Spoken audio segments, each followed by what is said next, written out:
Tampa isn't one big city where just everyone lives the same. It's a collection of very different neighborhoods, and understanding those differences matters way more than people realize. In this video, I'm gonna break down the key neighborhoods everyone should understand, what the vibe is, what's changing, and why people choose them. This isn't a ranking, and it's not about the best areas. It's about understanding Tampa well enough to make a smart move.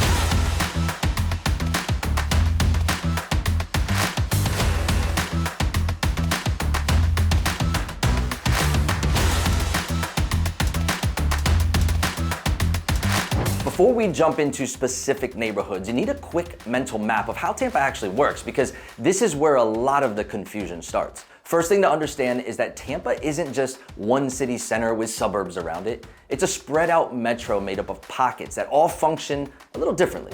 You've got the urban core, downtown, and the areas immediately around it. Then you've got established suburban neighborhoods, and then you've got the areas farther out that prioritize space and lifestyle over access. A very real fact is that much of this still blends together. Even in places like Wesley Chapel that we'll talk about today, you'll still find cattle in pastures as you drive between the neighborhoods, yet there are over 100,000 residents here. And here's the big thing people miss. Drive time matters more than distance. 5 miles in Tampa can be an easy drive or a complete headache depending on where you're going and what time of day it is. Direction matters just as much as miles do. Another thing to understand is that a lot of people don't live where they work, play, or spend most of their time. So choosing a location without thinking through your daily routine is where a lot of people get tripped up. Once you understand how Tampa is laid out and how these areas connect, the neighborhoods we're about to talk about will make a lot more sense. The neighborhoods we are starting with are great examples of areas most people picture first when they think about living here: the urban core and the historic neighborhoods closest to it. These are the most central parts of Tampa, and arguably they have been the most sought after areas, but they each live very differently depending on where you land. Let's start with downtown and Channelside, because this is where Tampa feels the most like a true city. This area is all about vertical living, condos, high rises, waterfront views, walkability, and amenities. If you want to be close to the offices, events, arenas, and the water, this is where that lifestyle exists. One thing people don't always realize is how different downtown feels depending on the day. Weekdays, it can feel very business focused, while nights and weekends shift into more of a lifestyle and entertainment vibe. A lot of the growth here has been about turning downtown from just a business district into live, work, play area. More residential buildings, more pedestrian areas, and better waterfront access. This lifestyle, it tends to work best for people who value proximity over space. They are comfortable with condo living, HOAs, and shared amenities. It's the most urban version of Tampa you're gonna get. So being a Tampa native, this is the missing element of the city that we needed. Personally, downtown is my new date night go-to, and it's only gonna get better with all the new developments coming. Next, we've got South Tampa, and this is important. South Tampa is not one single neighborhood. It's a collection of very popular pockets, each with its own feel. This area is known for being established, central, and highly desirable. You've got tree-lined streets, a mix of historic homes and newer construction, and strong neighborhood identities. If I had to sum up what makes South Tampa so unique, it's not the mix of neighborhood choices you have, it's the fact that you have more boutique shopping, restaurants, and entertainment than anywhere else in Tampa. From High Park Village and walking Bayshore to waterfront living and elevated dining like Burn's Steakhouse, it doesn't get better than this. And now you can go back to the neighborhoods and top it off with Davis Island living, where there's not a single stoplight on the island, or Ballast Point, where it feels a little slower paced, or Palmacia and Beach Park, where families have literally passed down estates for generations, and of course Hyde Park, for one of the most charming historic districts you can find. A big thing to understand about South Tampa is that street by street, differences matter a lot. Traffic patterns, flood zones, lot elevation, and even where you're commuting to can change the experience dramatically. Growth here tends to look like teardowns and custom builds rather than large new developments, which keeps demand high but inventory tight. This area really appeals to people who want central access without high-rise living. Now, the last part of this category is what a lot of people refer to as the Heights. It's Tampa Heights, Riverside Heights, and Seminole Heights. These areas are all about historic charm and personality. You're gonna see bungalows, older homes, unique architecture, and a much more eclectic area with a strong community presence. For many buyers, this becomes an alternative option when South Tampa pricing feels out of reach, but they still want to be close to downtown and major areas. A key thing to understand here is that Block by block differences, they're very real yet again. Renovation quality, home condition, and infrastructure matter a lot more than they do in newer neighborhoods. The Heights, they've seen a lot of revitalization over the years, restaurants, breweries, infill construction, but it's still an area where doing your homework is gonna make a big difference. And so you know, this is not a full breakdown of all of these neighborhoods that fit this category, rather a solid example of what should be on your list when you're looking for neighborhoods in each category. And just real quick, if you're watching this and starting to see how very different all of these areas really are, and you want help narrowing down this based on how you actually live, that's exactly what my team and I do with people every week. Our contact info is on the screen. Reach out, as we want to be your Tampa real estate team of choice. Now let's go ahead and shift gears and talk about Tampa's suburban neighborhoods. In fact, I've slapped together a list of 3 areas that I believe truly represents the evolution of suburban Tampa over time.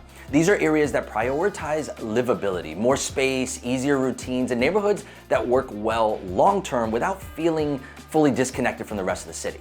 For the longest time, Carrollwood was the place to be if you wanted suburban living in Tampa.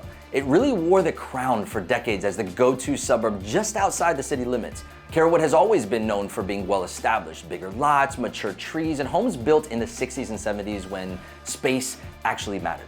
It feels settled and lived in, not flashy or trendy. And when I think of Carrollwood, I picture cul-de-sacs with massive oak trees and kids riding bikes and that classic neighborhood feel that's harder to find today. Even now, people still associate Lake Carroll in original Carrollwood and the private golf course in Carrollwood Village as 2 of the area's biggest landmarks. And in a time when iPads and screens are pulling everyone's attention, Carrollwood still stands out for its parks, its trails, and outdoor spaces that are genuinely full of families using them. This area really appeals to people who value stability and location over newness. You're close to a lot of Tampa, but you're not dealing with the density or pace of the urban core. Development here is less about new communities and more about renovations and updates, and honestly, that's exactly why some people love about it. This is an area where you have some great options to snag a home and make it yours. I know because I just did that exact same thing for my family. And somewhere in the early 90s, the crown was then passed to Westchase as the next evolution of suburban living.